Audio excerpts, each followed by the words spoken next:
At just 21 years old, Lydia Litvyak had already become the most feared woman in the skies over Stalingrad, credited with shooting down 12 German fighters and earning the name the White Lily of Stalingrad.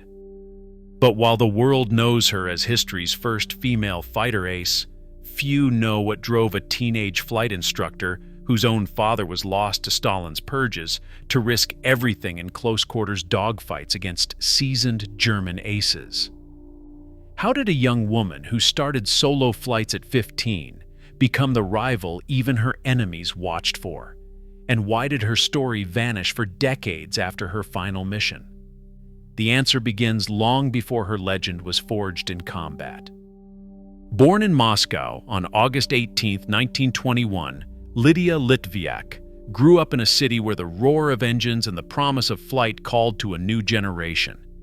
At 14, she joined a local flying club, a rare path for any teenager, let alone a girl whose family carried the scars of Stalin's purges. The club's airfield, a patchwork of grass and oil-stained hangars, became a second home. Mechanics and instructors watched with a mix of skepticism and curiosity as Lydia logged her first hours in battered trainers. By 15, she flew solo, her hands steady on the stick, her eyes fixed on the horizon, the youngest member ever to do so at her club. As classmates struggled with basic maneuvers, Lydia mastered spins, stalls, and landings with a confidence that set her apart. She absorbed every lesson, then stayed late to practice, coaxing every bit of performance from the old biplanes. Her instructors, impressed by both skill and determination, offered her a new role, teaching others. In the years before the war, Lydia became an instructor at the Kalinin Air Club, guiding more than 45 new pilots through the basics of takeoff, navigation, and recovery from trouble. Many were older than she was, but few matched her discipline or her gift for reading the wind. The club's culture was competitive, shaped by the pressure of looming conflict and the Soviet drive to put as many pilots in the air as possible. Lydia thrived in this environment. She was known for correcting errors with a sharp word and a quick smile, for refusing to let a student give up after a rough landing. Instructors remembered her as tireless, sometimes stubborn, always pushing herself and her students to do better. Her reputation grew, not just for skill, but for her willingness to break the mold, insisting on the same standards for herself as for the men around her. By 1941, when the first reports of German tanks crossing the border reached Moscow, Lydia Litvyak was no longer just a promising student. She was a proven pilot and a respected teacher, her logbook already thick with hours. The foundation for her legend was set, built on early mornings, hard landings, and the steady climb from novice to master in the cockpit. In the spring of 1937, Lydia's world changed overnight. Her father, a railway worker, was arrested during Stalin's purges and vanished into the machinery of the state. The charge, enemy of the people, was enough to erase a man from official memory. But for Lydia, the loss was permanent and raw. She carried the wound quietly, channeling her anger and grief into the only thing that made sense: flying. By June 1941, the city was gripped by fear and urgency. News of the German invasion swept through Moscow, columns of refugees, blacked-out streets, and the distant thunder of artillery. For many, the war meant ration cards and whispered rumors. For Lydia, it meant action. The Soviet Union, desperate for pilots after catastrophic losses on the front, announced the formation of 3 all-female aviation regiments. The Air Force needed instructors, mechanics, and most of all, combat flyers. Litvyak's reputation as an instructor was already established, but her ambition went further. She wanted a frontline assignment, not a classroom. The official requirement for combat pilots was 500 logged hours. Lydia's real total fell short. Undeterred, she quietly doctored her flight book, inflating her hours to meet the threshold.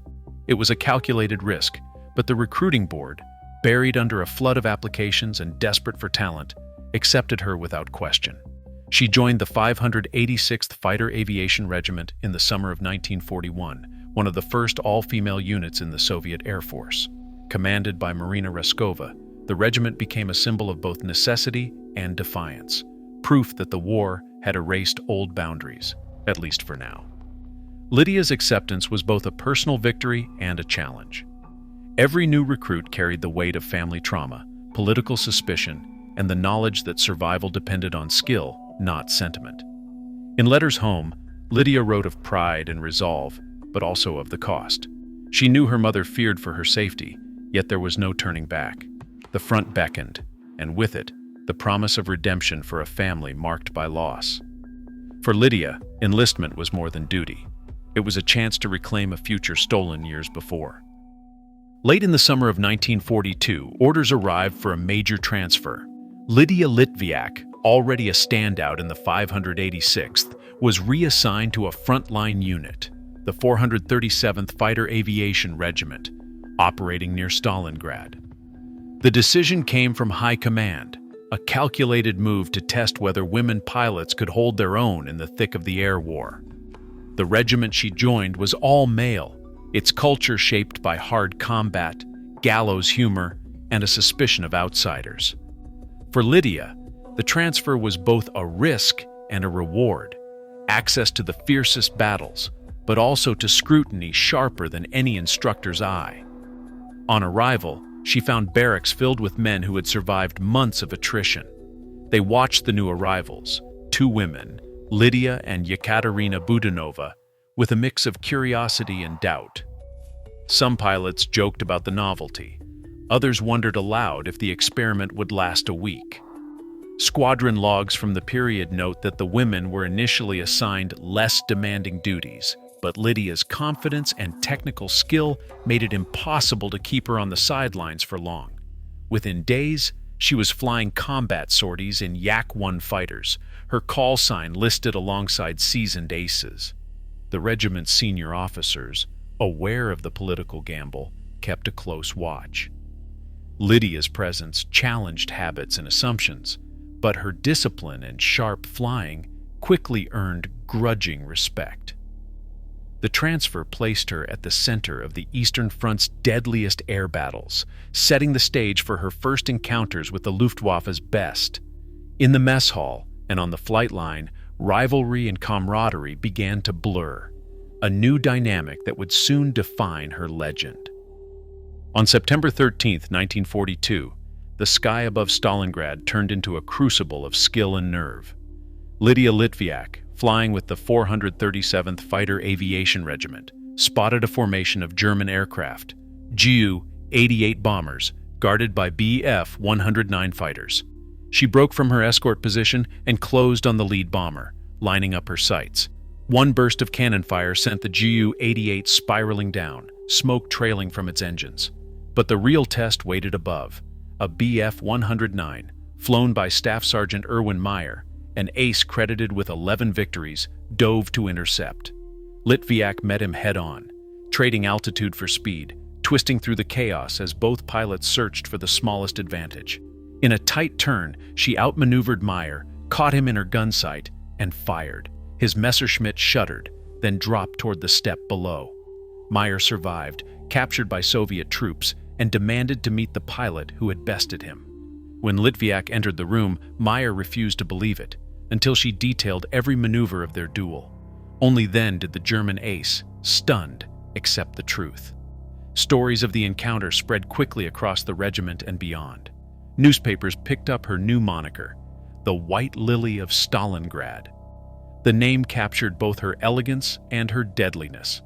For the first time, even the most skeptical pilots began to see her not just as a curiosity, but as a true rival to the Luftwaffe's best.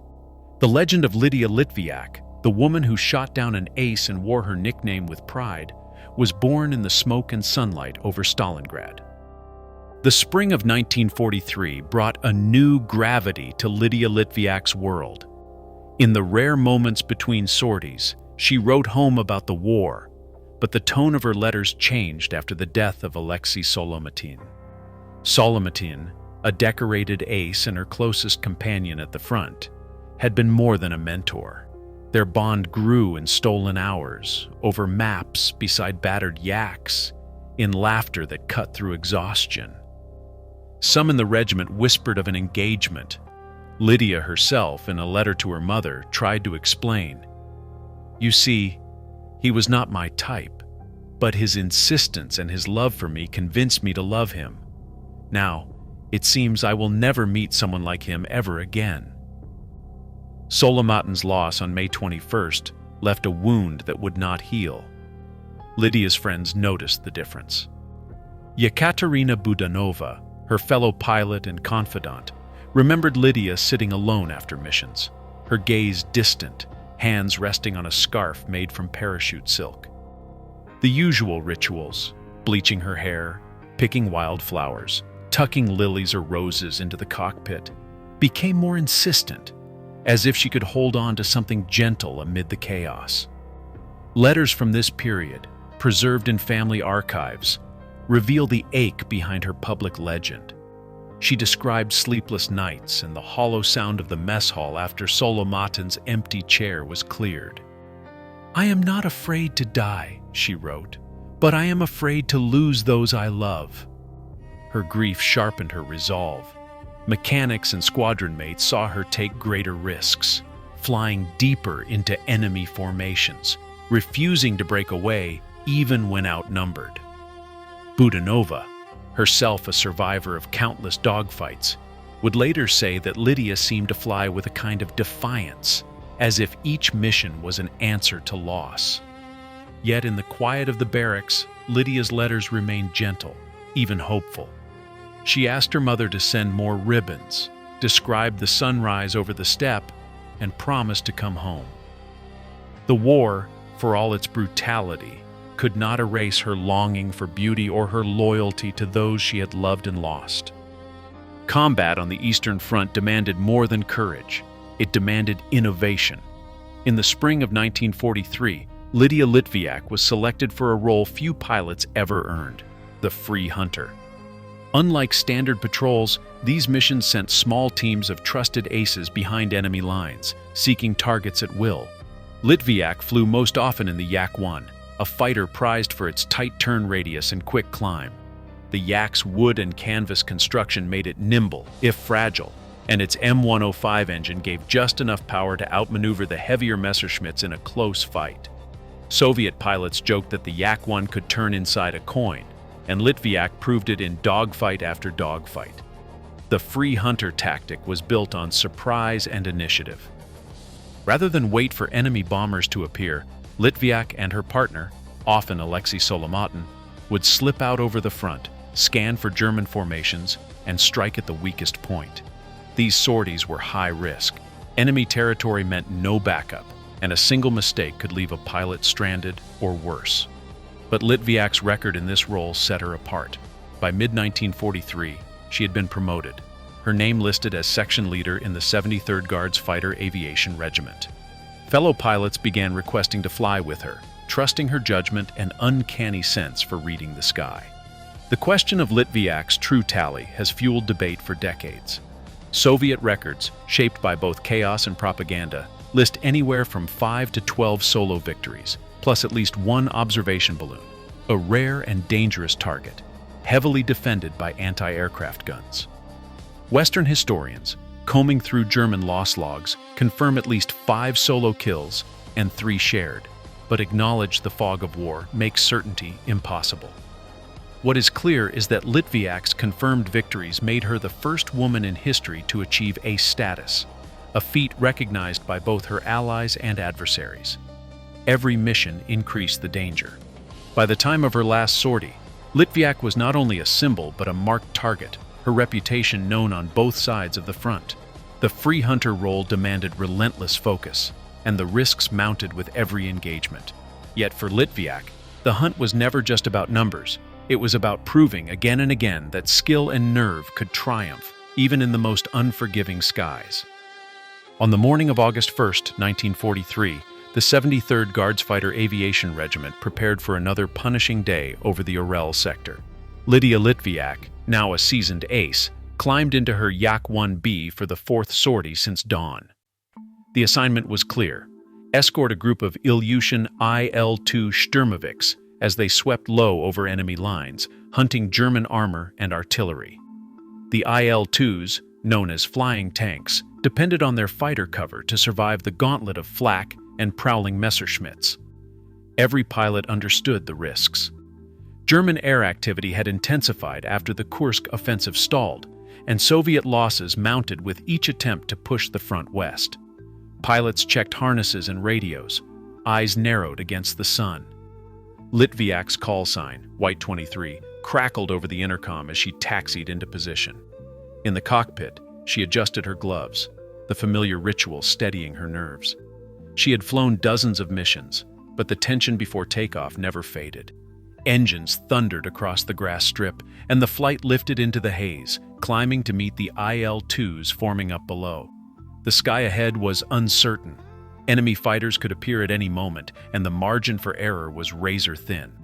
For Lydia, the mission was not just another assignment. It was a test of nerve and skill, a chance to protect the ground crews and pilots who relied on her every decision.